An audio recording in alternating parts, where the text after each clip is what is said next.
mu kafubo okwongera okuteekawo enkolagana wakati w'eggwanga lya Uganda ne Leone gyevuddeko Pulezidenti Museveni yawandiikira mukulu munne Maada Bio ng'amuyita okubako bye boogerako.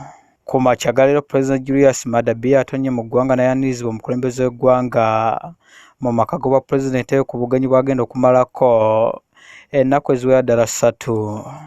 Pulezidenti Julius Maada Bio olubadde okutuuka mu mago bwa pulezidenti yeesozza akafubo ne mukulu munne Pulezidenti Museveni babaako beegeyaamu okukolera awamu.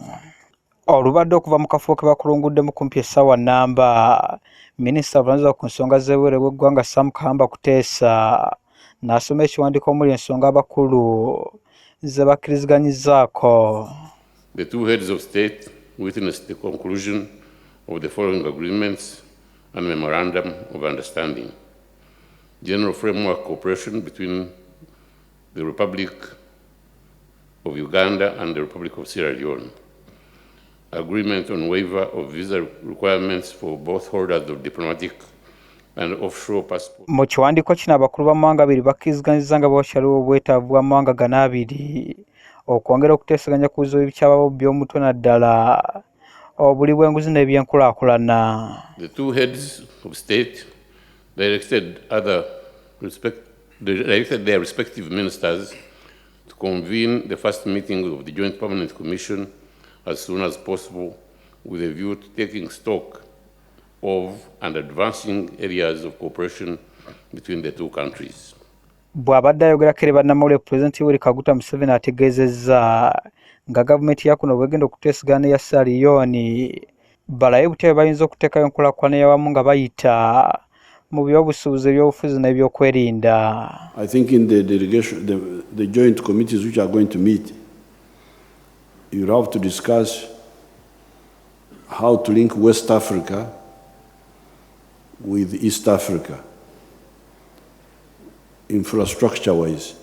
Ebyobugagga ebiri mu mawanga gano abiri Pulezidenti Museveni agamba nti bisobola okwongera okutumbula eby'enkulaakulana mu Africa singa abantu bakomye okwebaka ekisusse ennyo mu mawanga gaabwe. Africa is so rich, we've got everything here. It is only what do you call sleeping in Mandingo? When somebody is asleep, you don't have Mandingo, Temune, Mende. What do they call sleeping? Njinu. And Njinu, too much in Njinu here. Too much in Njinu. So they are waking up from the Njinu. Julius Maada Bio, Pulezidenti wa Leone, ategeeza ng'emirundi mingi Africa webadde ekozesebwa abazungu okufuna bye baagala nga kano ke kaseera akatuufu babeewo okwegatta kwa Africa okutumbula eby'enkulaakulana.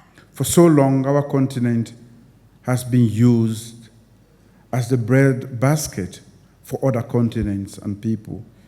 For the industrial revolution that is coming, I want us to be smart so that we will not be at the receiving end of this great movement. So we Africans have to be smart and try to share in the benefit of what lies ahead of us. Obuli bw'enguzi kye kimu ku bizibu ebikyasinze okubbya abakulembeze b'amawanga gano abiri omutwe emu ku nsonga Pulezidenti Maada Bio gy'agambye yeetaaga okusalira amagezi nga bali wamu. And to try to shed that ugly image of being one of the most corrupt countries in the world. For everywhere that we have gone, we are asked whether the war is over, whether Ebola is still there or not. So for me, that reputational damage which took a toll on our country is one thing that I have been personally trying to fight. Sierra Leone ge gamu ku mawanga West Africa gakyasinze okutawaanyizibwa ennyo ekizibu ky'entalo obuli bw'enguzi ssaako endwadde ng'Ebola ezize zibatawaanya. Ng'akamu ku bubonero obwoleka enkolagana egunjiddwa wakati w'amawanga gano abiri wabadde okuteeka emikono ku biwandiiko eby'enjawulo wakati w'abaminisita okuva mu mawanga gano abiri.